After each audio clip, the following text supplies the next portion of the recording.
இயேசு கிறிஸ்துவின் நாமத்தில் வாழ்த்துக்கள். நமது வழியும் தேவ வழியும் என்கிற ஒரு சிறிய தலைப்பில் இன்றைக்கு ஒரு செய்தியை காணலாம். 2 ராஜாக்கள் 5ஆம் அதிகாரம் 1ஆம் வசனத்திலிருந்து 19ஆம் வசனம் வரையிலும் ஒரு சம்பவம் எழுதப்பட்டிருக்கிறது.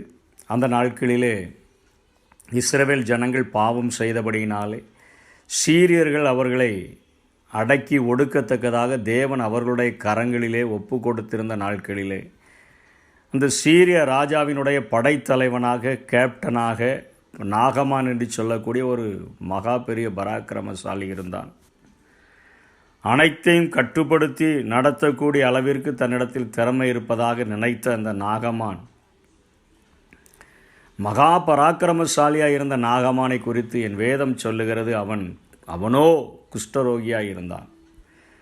அவன் இஸ்ரவேல் தேசத்திலே யுத்தம் பண்ணி இஸ்ரவேலர்களை மேற்கொண்ட பொழுது ஒரு சிறு பெண்ணை சிறைபிடித்து தன்னுடைய வீட்டிலே வேலை செய்யும்படியாய் தன்னுடைய நாகமானுடைய மனைவிக்கு பணிவிடை செய்யும்படியாய் அவனுடைய வீட்டிலே வைத்திருந்தான். அவனுடைய குஷ்டத்தை அந்த சிறுபெண் கண்டுபிடித்தபடியினாலே தன்னுடைய எஜமாட்டியின் இடத்தில் சொல்லுகிறாள், எங்களுடைய தேசத்திற்கு எஜமான் கடந்து செல்வார் என்று சொன்னால் அங்கே குஷ்டரோகத்தை சுகமாக்கி விடுவார்கள் என்று சொன்ன பொழுது அவன் நினைத்து கொண்டான்.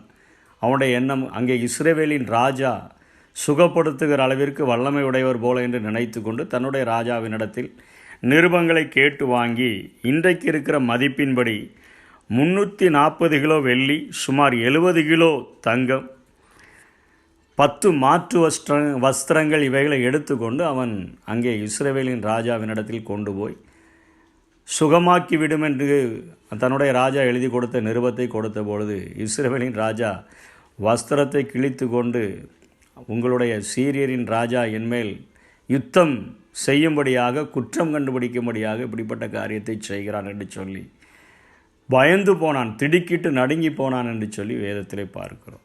அப்பொழுது அதை அறிந்த எலிசா, தேவ பிரசன்னத்தினால் நிறைந்தவன், தேவனுடைய வல்லமையினால் நிறைந்தவன், தேவன் ஒருவரையே திருப்திப்படுத்தும்படியாய் வாழ்ந்த அந்த எலிசா தீர்க்கதரிசி ஆட்களை அனுப்பி அங்கே நாகமானை என்னிடத்தில் அனுப்புங்கள் என்று சொல்லுகிறான். நாகமான் அவனிடத்தில் வந்து நின்ற பொழுது அவன் சொல்லுகிறான், யோர்தானிலே 7 முறை போய் உன்னுடைய அந்த படைத்தலைவனை அவன் மூழ்கி எழும்பச் சொல், அங்கே சுகம் உண்டாகிவிடும் என்று சொன்ன பொழுது அங்கே நாகமானுக்கு மிகுந்த ஒரு கோபம் வந்து விடுகிறது.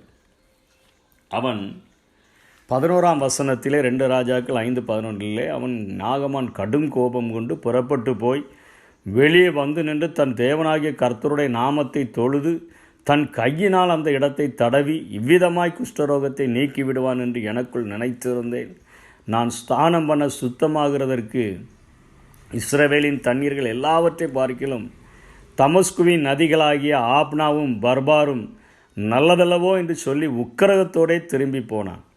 என்னுடைய தேசத்தில் இருக்கிற நதியை விடையா இந்த யோர்தான் நதி பெரிய நதி என்று சொல்லி அவன் அவ்வளவு கோபப்பட்டு உக்கிரக கோபத்தோடு திரும்பும் பொழுது அவனுடைய ஊழியக்காரன் அவனிடத்தில் மெதுவாய் போய் சொல்லுகிறான், ஐயா, நீர் பெரிய காரியம் எதையாயிலும் செய்ய சொல்லியிருந்தால் செய்திருப்பீர் அல்லவா? ஒரு சின்ன காரியம் தானே, 7 முறை தண்ணீரில் மூழ்கி எழும்பச் சொல்கிறார், அதை மாத்திரம் நாம் செய்து பார்த்து விட்டு சென்று விடலாம் என்று சொன்ன பொழுது ஓகே என்று சொல்லி நாகமான் 7 முறை அந்த யோர்தானிலே மூழ்கி எழும்பும் பொழுது அவனுடைய சரீரம் ஒரு சிறு குழந்தையினுடைய சரீரத்தை போல மாறிவிட்டது. பின்பாக வந்து எலிசாவுக்கு பரிசு கொடுக்கும்படியாய் வாசலிலே வந்து நிற்கிறான். அவனுடைய எண்ணம் ராஜாவினால் தான் சுகமாக்க முடியும் என்கிற ஒரு எண்ணம். 2வது, அந்த இஸ்ரவேலின் தேவனாகிய அவருடைய நாமத்தை சொல்லி தடவி சுகமாக்குவான். இப்படி தான் நாம் இன்றைக்கும் அநேக நேரங்களிலே நம்முடைய வழிகளின்படி தான் தேவன் கிரியை செய்ய வேண்டும் என்று சொல்லி நாம் அநேக நேரங்களிலே நினைக்கிறோம்.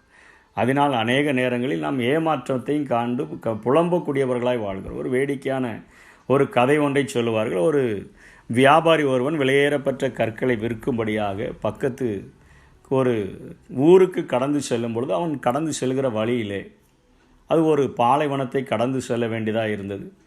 அவன் அநேக விலையேறப்பட்ட கற்களை வைத்திருந்தான், தன்னோடு கூட ஒரு குதிரை வைத்திருந்தான். எங்காவது நேரமாகிவிட்டால் தங்குவதற்கென்று ஒரு கூடாரம் போடும்படியான அந்த ஒரு கூடாரங்களையும் அவன் கையோடு அவன் வைத்திருந்தான். அவன் கடந்து செல்லும் பொழுது ஒரு பாலைவனத்தை கடந்து செல்ல வேண்டியதாயிற்று. அவன் அங்கே ஒரு கூடாரத்தை போட்டு அந்த கூடாரத்தினுடைய கம்புகளிலே அந்த குதிரையை கட்டி வைத்துவிட்டு உள்ளே ஒரு சின்ன விளக்கை கொளுத்தி அவன் அங்கே உள்ளே படுத்துக்கொள்ளும் முன்பாக தேவனை அறிந்த மனிதனாக இருந்தபடியினால் அவன் ஒரு ஜெபத்தை செய்தான். ஆண்டவரே, விடிகிற வரையிலும் இந்த விளக்கு எனக்கு துணையாக இருக்கணும், இது அணையாதபடி காத்துக்கொள்ளும், இந்த குதிரை எங்கேயும் போய்விடக்கூடாது, அது கட்டப்பட்டிருக்கிறது, அதிலே இருக்க வேண்டும், என்னுடைய கூடாரமும் காற்று அதிகமாக அடிக்கிறது, அது கலண்டு போய்விடக்கூடாது என்று சொல்லி அவன் ஜெபித்து விட்டு படுத்து விட்டான். திடீரென்று ஒரு சிலர் பேசுகிறது போல சத்தம் வந்தது. அவர்கள் பேசிக்கொண்டு வந்தார்கள். அந்த விளக்கு ஒன்று எரிகிறது, பாலைவனத்தில் யாரோ ஒருவர் தங்கி இருக்கிறார், அதனால் நாம் அங்கே போய் கொள்ளையடித்து விடலாம் என்று சொல்லி ஒரு சிலர் பேசி கொண்டு வந்தார்கள். இவனுக்கு என்ன பேசுகிறார்கள் என்று தெரியவில்லை, யாரோ வருகிறார்கள் என்று தெரிந்துவிட்டது. மீண்டுமாக எழுந்து ஜெபிக்கிறான். ஆண்டவரே, இந்த விளக்கு அணைந்து விடாதபடி பாதுகாத்து கொள்ளுங்க என்று ஜெபித்த பொழுது ஜெபித்த அடுத்த நிமிடத்திலே அந்த விளக்கு அணைந்து விட்டது. அவனுக்கு மிகுந்த ஒரு கஷ்டம். ஆண்டவரே, நான் ஜெபிச்சேனே, இந்த விளக்கு அணைந்து விட்டதே என்று சொல்லி. இப்பொழுது அவர்கள் யோசிக்கிறார்கள், விளக்கு எரிந்தது, அணைந்து விட்டதை நம்ம எப்படி கண்டுபிடிப்பது என்று சொன்னால், அந்த குதிரை கழுத்தை போட்டு ஆட்டி கொண்டு இருக்கும்பொழுது அதனுடைய கழுத்தில் இருக்கக்கூடிய மணி பெல் அடித்து கொண்டிருந்ததை பார்த்துவிட்டு அவர்கள் சொன்னார்கள், ஓ, இந்த சத்தத்தை வைத்து நாம் அங்கே சென்று விடலாம் என்று சொல்லி அவர்கள் வரும்பொழுது அவன் திரும்ப ஜெபிக்கிறான். அந்த குதிரை ஒன்று தான் எனக்கு உதவியாக இருக்கிறது ஆண்டவரே, காற்று மிகவும் அதிகமாக அடிக்கிறது, இந்த குதிரை கழுத்தை வேற வேகமாக ஆட்டி மணி அடிக்கிறதே, அது எங்கேயும் போய்விடாதபடி பாதுகாத்து கொள்ளுங்கன்னு சொன்ன உடனே திடீரென்று அந்த சத்தம் தூரமாக கேட்பது போல கடந்து சென்று விட்டது, ஓடிவிட்டது குதிரை. அவர்கள் பார்த்தார்கள், சத்தம் வேகமாக ஓடின உடனே அவர்கள் இப்பொழுது நினைத்தார்கள், ஒரு கூடாரம் தெரிந்ததே, விளக்கெறிந்த இடத்துல ஒரு கூடாரம் தெரிந்தது, அந்த கூடாரத்தையாவது தடவி கண்டுபிடித்து விடலாம் என்று சொல்லி அவர்கள் அருகில் வரும்பொழுது இவன் மீண்டுமாய் ஜெபிக்கிறான். ஆண்டவரே, இந்த கூடாரம் ஒன்று தான் எனக்கு பாதுகாப்பாக இருக்கிறது, அடிக்கிற காற்றில் இந்த கூடாரம் எங்கேயும் போய்விடக்கூடாது என்று ஜெபித்து முடிக்கவுமே கூடாரம் காற்றிலே பறந்து போய்விட்டது. அவர்கள் அருகிலே வந்தார்கள், தடவி தடவி பார்த்தார்கள், கூடாரம் இல்லை. அவர்கள் அப்பொழுது பேசுகிற சத்தம் இவனுக்கு கேட்கிறது. விளக்கை வைத்து கண்டுபிடித்து விடலாம் என்று வந்தோம், விளக்கு அணைந்து விட்டது. குதிரையினுடைய கழுத்திலே கட்டியிருக்கிற பெல் அடிக்கிற சத்தத்தை கேட்டு வந்து விடலாம் என்று நினைத்தோம், குதிரை எங்கோ ஓடிவிட்டது.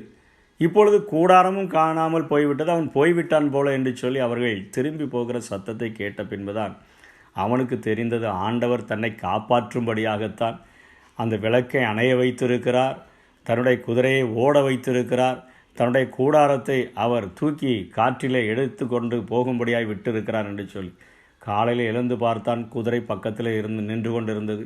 கூடாரம் கொஞ்சம் பக்கத்தில் தான் அது சரிஞ்சு விழுந்து கிடந்தது.